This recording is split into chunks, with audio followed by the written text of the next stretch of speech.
Assalamualaikum warahmatullahi wabarakatuh. Bertemu lagi dengan saya Dea Amalia dari kelas 12 MIPA 3 SMA Negeri 1 Pangandaran. Video ini saya buat untuk memenuhi tugas mata pelajaran Sejarah Indonesia oleh Ibu Wismawati. Di sini saya akan menjelaskan tentang pemberontakan RMS atau Republik Maluku Selatan dan pemberontakan Andi Ajis. Simak videonya. Yang pertama, pemberontakan RMS atau Republik Maluku Selatan. Pemberontakan RMS ini merupakan upaya melepaskan wilayah Maluku Tengah dari wilayah Negara Kesatuan Republik Indonesia. Pemberontakan RMS ini dilatar belakangi oleh rasa tidak puas terhadap proses kembalinya Republik Indonesia Serikat atau RIS ke bentuk Negara Kesatuan Republik Indonesia atau NKRI. Pada 25 April 1950, para anggota RMS memproklamasikan berdirinya Republik Maluku Selatan yang didukung penuh oleh Belanda dan tentara KNIL yang berada di Ambon. Tujuan dari pemberontakan RMS atau Republik Maluku Selatan adalah untuk melepaskan wilayah Maluku dari Negara Kesatuan Republik Indonesia atau NKRI. Upaya penumpasan pemberontakan RMS. Saat itu, cara yang dilakukan pemerintah adalah dengan mengirim misi perdamaian yang dipimpin oleh tokoh asli Maluku, yaitu Dr. Leimeno. Tapi, upaya itu ditolak mentah-mentah oleh Sumokil. Karena upaya perdamaian itu ditolak, lalu dilakukan agresi militer untuk menumpas gerakan RMS tersebut.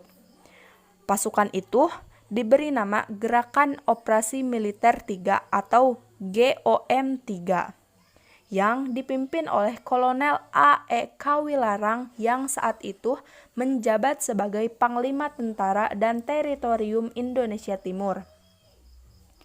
Operasi tersebut dimulai pada tanggal 14 Juli 1950. Sedangkan pada tanggal 15 Juli 1950, RMS mengumumkan jika kondisi RMS dalam keadaan berbahaya. Lalu, pada tanggal 28 September 1950, pasukan GOM3 menembus wilayah Ambon termasuk sudah menguasai benteng New Victoria. Dengan jatuhnya pasukan Ambon, membuat Republik Maluku Selatan bisa ditaklukkan dan pusat pemerintahan juga dipindahkan ke Pulau Seram. Tokoh-tokoh yang terlibat dalam pemberontakan Republik Maluku Selatan. Yang pertama, Dr. Christian Robert Stephen Sumokil atau sering dikenal sebagai Sumokil, yang merupakan pemimpin pemberontakan RMS itu sendiri. Yang kedua, Dr. Leimena. Dr. Leimena merupakan pemimpin misi perdamaian. Yang ketiga, A.E. Kawilarang yang merupakan pemimpin Gerakan Operasi Militer 3 atau GOM3.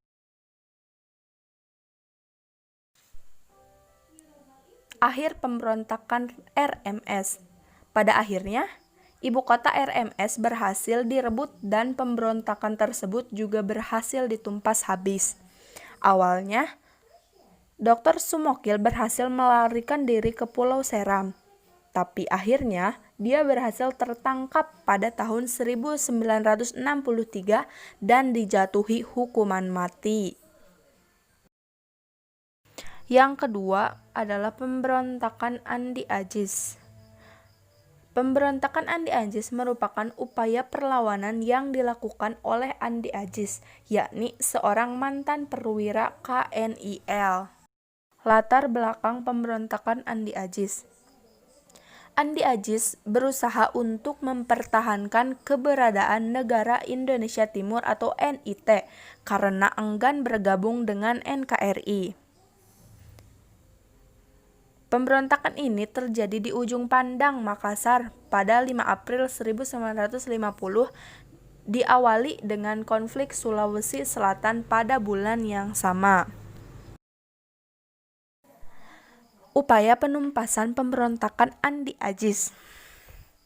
Pada 8 April 1950, pemerintah Indonesia memberikan ultimatum yang isinya memerintahkan Andi Agis untuk segera melaporkan diri dan mempertanggungjawabkan perbuatannya ke Jakarta dalam waktu 4x24 jam.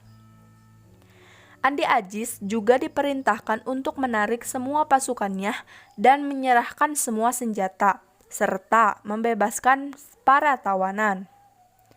Tetapi, semua ultimatum tersebut tidak dipenuhi oleh Andi Agis. Oleh karena itu, pemerintah Indonesia mengirim pasukan TNI di bawah pimpinan Kolonel Alex Kawilarang. Pertempuran pun terjadi pada tanggal 26 April 1950. Dalam waktu singkat, pemberontakan ini berhasil ditumpas oleh TNI di bawah pimpinan Kolonel Alex Kawilarang, dan Andi Agis pun ditangkap dan diadili di Yogyakarta. Akhir pemberontakan Andi Agis.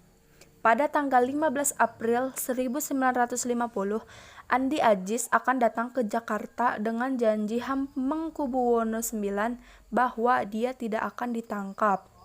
Tapi saat Andi Agis datang ke Jakarta, dia langsung ditangkap. Setelah sidang, Andi Agis dihukum 15 tahun penjara. Pemberontakan ini menyebabkan semakin kuatnya tuntutan agar negara Indonesia Timur dibubarkan dan bergabung dengan Negara Kesatuan Republik Indonesia atau NKRI. Demikian penjelasan dari saya, kurang lebihnya mohon dimaafkan. Wassalamualaikum warahmatullahi wabarakatuh.